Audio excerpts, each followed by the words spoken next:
তিস্তা নদীর জল কলকল করে বইছে, আর ওইদিকে মনে হচ্ছে ট্রেন আসছে।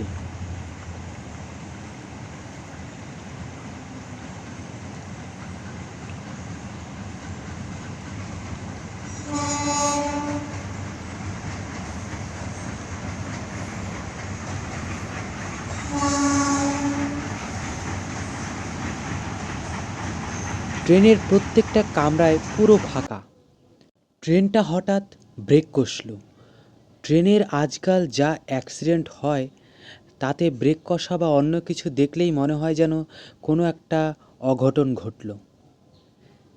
এই নদীতে দেখতে পাচ্ছেন কিছু হাতির সুরের মতো ভেসে আছে। এগুলো আসলে গাছের ডাল। অনেক সময় এই পাহাড়ে বন্যার কারণে গাছপালা ভেসে আসে। তিস্তাকে ত্রাসের নদী বলা হয়। কেন বলা হয় সেটা একটু কিছুক্ষণ পরেই বলছি। হ্যালো বন্ধুরা, নমস্কার। আপনি দেখছেন রীতিশ ব্লগ। ভিডিওটি যদি ভালো লেগে থাকে অবশ্যই লাইক সাবস্ক্রাইব করুন। আজকে ওয়েদারটা কিছুক্ষণ আগ পর্যন্ত খুব খারাপ ছিল, বৃষ্টি হচ্ছিল, কিন্তু এখন ওয়েদারটা মোটামুটি ঠিক আছে, কোনো বৃষ্টি হচ্ছে না। সেবক জায়গাটি পাহাড়, নদী এবং বন জঙ্গল দিয়ে ঘেরা, তাই এখানকার সৌন্দর্য অতুলনীয়। সত্যি এর তুলনা হয় না, এতটাই সুন্দর এই জায়গা। এই সেবকে বৃষ্টি হচ্ছিল, সেই বৃষ্টির কারণে অনেকটা কিন্তু গরমও ছিল। যখনই এই নদীর নিচে আসলাম, একেবারে মনে হচ্ছে এসির হাওয়া বইছে, এতটাই শীতল হাওয়া।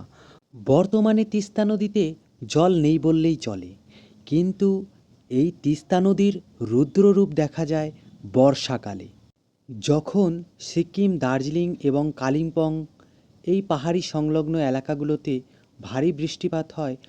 পাহাড়ি মানুষের ক্ষয়ক্ষতি তো হয়ই, তার সাথে সমতলের মানুষেরও খুব ক্ষয়ক্ষতি হয়।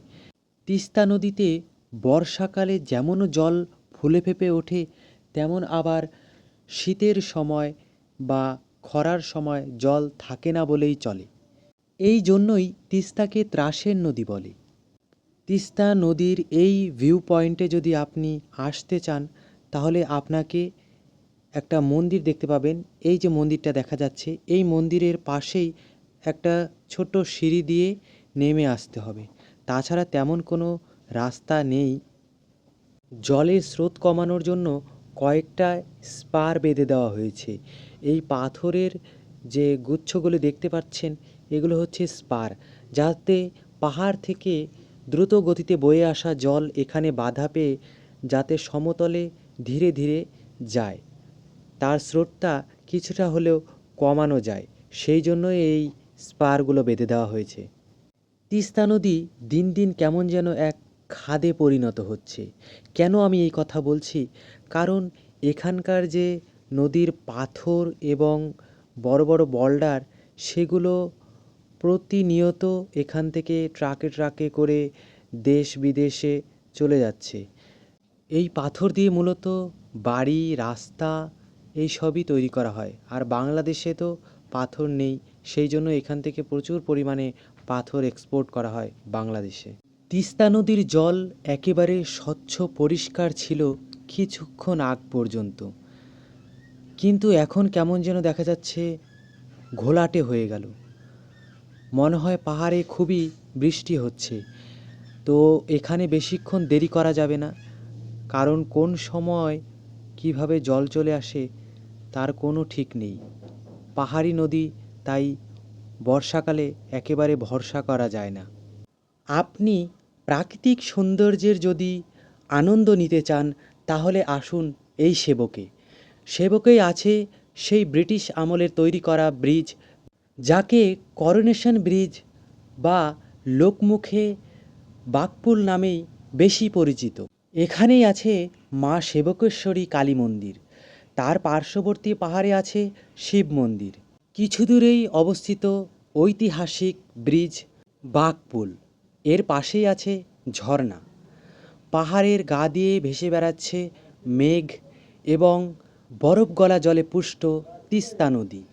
তিস্তা নদীর পাড়ে এই সেবক ভিউ পয়েন্টে ডিসেম্বর থেকে মার্চ মাস, এই 4টি মাস প্রচুর মানুষ এখানে বনভোজন বা পিকনিকের জন্য আসে।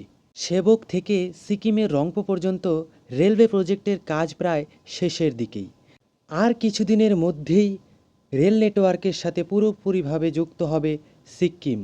বাসে করে 30 মিনিটের মধ্যেই সেবকে আপনি পৌঁছে যেতে পারবেন মাত্র 30 টাকা ভাড়ায়। ডুয়ার্সের বন জঙ্গলের যদি ব্লগ দেখতে চান তাহলে এই ভিডিওটি দেখুন, ডুয়ার্স ভ্রমণ। আর ভিডিওটি যদি ভালো লেগে থাকে অবশ্যই লাইক সাবস্ক্রাইব করুন।